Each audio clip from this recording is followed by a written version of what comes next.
you talk about how truly disruptive innovation often looks like toys at the outset, and goes on. I have another quote in front of me.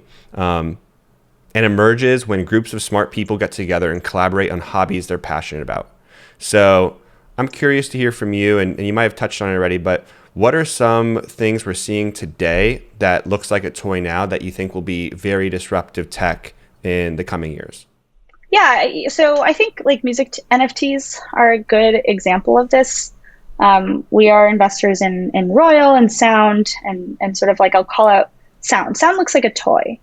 It takes the idea of like the comments that you can leave on SoundCloud and sells those comments as NFTs. So if you own an NFT, you own the canonical comment at a certain timestamp. That looks like a toy, right? But I think the powerful thing is here, like my dream is for all the media to be free, like all the streaming to be free. And instead, like artists, I hope will be able to monetize from the true fans who like want to own the ephemera, who want to own like the adjacencies. And like one, I hope that that's going to like democratize access to like creative material, right?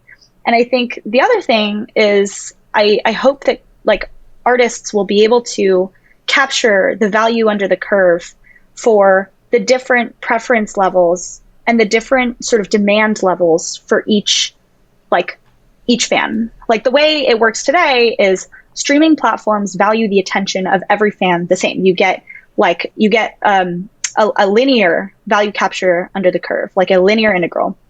And sorry if I'm getting too technical here. And No, this is but great. the reality is you've got some true fans who will spend anything to hang out with an artist, anything to get a little bit closer. And their demand is all the way up here. So the real demand curve is more like this triangle. You're not capturing any of this for an artist. Like that's value that the artist should be able to like make a living off of instead of just capturing whatever the distribution platform decides is the monetization strategy. So my dream is that the media is free and that we give away the collateral. And I hope that that's going to be much better for users, and I hope that's going to be much better for creators too. Mm. That that's really interesting. And just to clarify for listeners, if we weren't following that full explanation, I think when you say that in like traditional Web 2 streaming, the value capture is linear. It's like if you have for every additional stream, you're going to get an additional fraction of a penny, and so it's just stacking the same. And so if I love, let's call out Snoop Dogg because he just dropped an NFT on Sound yesterday. If I'm the biggest fan in the world of Snoop Dogg and I listen to his song on Spotify, he gets the same amount of like money per stream as like my dad who doesn't like Snoop Dogg at all, but maybe happens to listen to his on Spotify. Yet yesterday, like I bought a Snoop Dogg NFT, so that You value got one? capture. Yeah, I I did wasn't get able to one. get one. Oh my God, I was so pissed. I got really fast trigger fingers, but I do have one, and you can always go. Maybe we can cut a deal. And Buy it on secondary. yeah, maybe we can broker a NFT trade live on the pod. But yeah, it was cool to see, and I'm actually glad you brought up Sound because I'm trying to figure out right now, like, is like the price I paid yesterday for the music NFT. I mean, I think that Snoop is. I'm a big hip hop fan. I've got like a photo behind me of like from a couple concerts that I DJ'd and emceed with one of my best friends who raps, and I'm trying to figure out, like, is the money I spent on that, is it really because I think that in the long run that NFT is going to be worth the same amount or more, or is it because I'm just here supporting like the ecosystem development and like music NFTs and just the experimentation? Like, so you say it looks like a toy now, but do you see that when we talk about value we talked about value for the artist, what about value for like the consumer and the fan? Do you think that the money being spent right now is kind of equal to what we're seeing from the artist side in terms of being able to capture that in the long term, or do you think it's really more we're supporting something we think is cool and we're kind of willing to spend discretionary funds on things we think are cool versus investments? Yeah, I mean, I think it can be both, right? I think today sound is selling vibes. I love the vibes. I'm here for the vibes. Yeah.